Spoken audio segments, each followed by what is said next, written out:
Қайырлы күн, құрметті менің каналымның көрермендері. Бүгін біз сіздермен 118-ші сабақтың есептерін шығаруға тоқталамыз.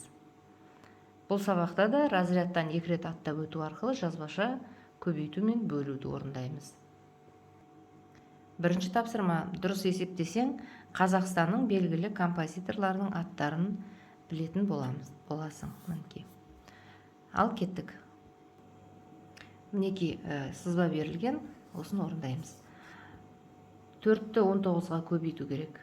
Оны көбейту үшін әуелі 4-ті 20-ға көбейтейік. Себебі қандай да бір сан болмасын, дөңгелек санға көбейту жеңілірек. Мәні 80-ге тең. 80-нен 4-ті азайтамыз. Неге 1-4-ті? Себебі 4-ті 19 рет бір-біріне қос деп тұр. Ал біз оны 20 рет қостық, яғни 1-4 артық. Сондықтан 80-нен 1-4 алып тастаймыз. Сонда бізде 76 деген сан шығады. Демек, ол кісінің аты Мұқан Төлебаев. Ол мына кісі екен. Келесі, 3-ті 19-ға көбейту үшін 3-ті 20-ға көбейтеміз. 60-ға тең болады. 60-тан 1-3-ті алып тастаймыз. Өйткені бізде 1-3 артық. 60-тан 3-ті азайтсақ, 57-ге тең. 57 ол Шәмші Қалдаяқов. Ол мына кісі мінекей. Келесі, 4-ті 39-ға көбейту үшін әуелі 4-ті 40-қа көбейтіп аламыз. Оның мәні 160-ға тең. 160-тан 1-4-ті азайтсақ, 156 деген мәнге мән шығады. Ол Ахмет Жұбанов. Келесі, 3-ті 49-ға көбейту керек, бірақ біз оны әуелі 50-ге көбейтіп аламыз. 150 шығады. 150-ден 1-3-ті азайтқанда 147 деген сан шығады. Ол Евгений Брусиловский. 4-ші тапсырмада өрнектер құрастырып жаз, олардың мәнін тап дейді. Сөйлемнің әрбір сөзіне мән берейік. 23 және 77 сандарының қосындысын 3 есе арттыр. Осы жердегі және деген сөзге мән берейік. Және деген сөздің екі жағындағы сандарды жақшаға аламыз. Яғни 23 пен 27-нің қосындысы жақшаның ішінде, оны 3-ке көбейтеміз. Келесі, 500 және 120 сандарының айырмасынан дейді. Демек, мына екі санды жақшаға алып, ортасына айырма таңбасын қоямыз. 24 және 4 сандарының көбейтіндісін азайт. Мына екі санның арасына көбейту қоямыз. Сөйтіп, мына жердегі саннан осы санды азайтамыз.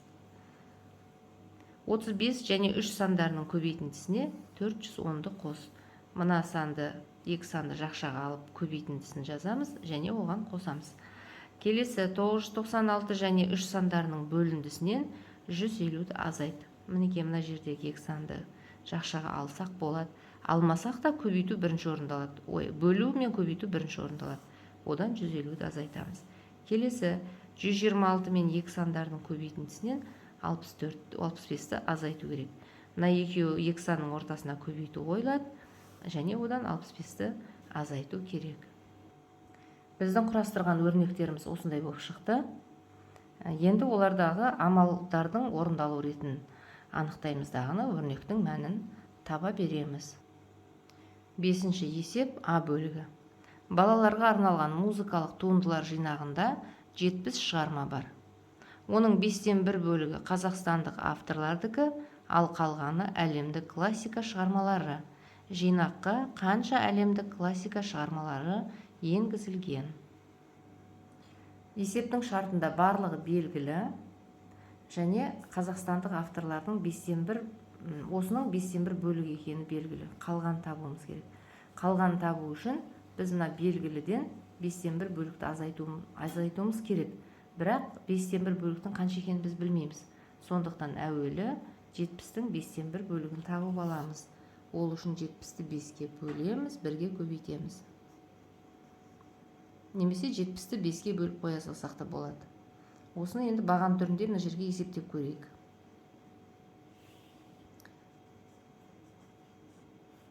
70-ті баған түрінде.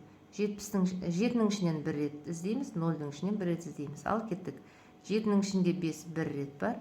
Екеуін көбейтсек 5-ке тең, азайтқанда 2 қалады. Жанына 0-ді түсіреміз. 20-ның ішінде 5 4 рет бар. көбейткенде 20-ға тең, мәні 0. Демек, 70-тің 5-тен 1 бөлігі 14-ке тең екен.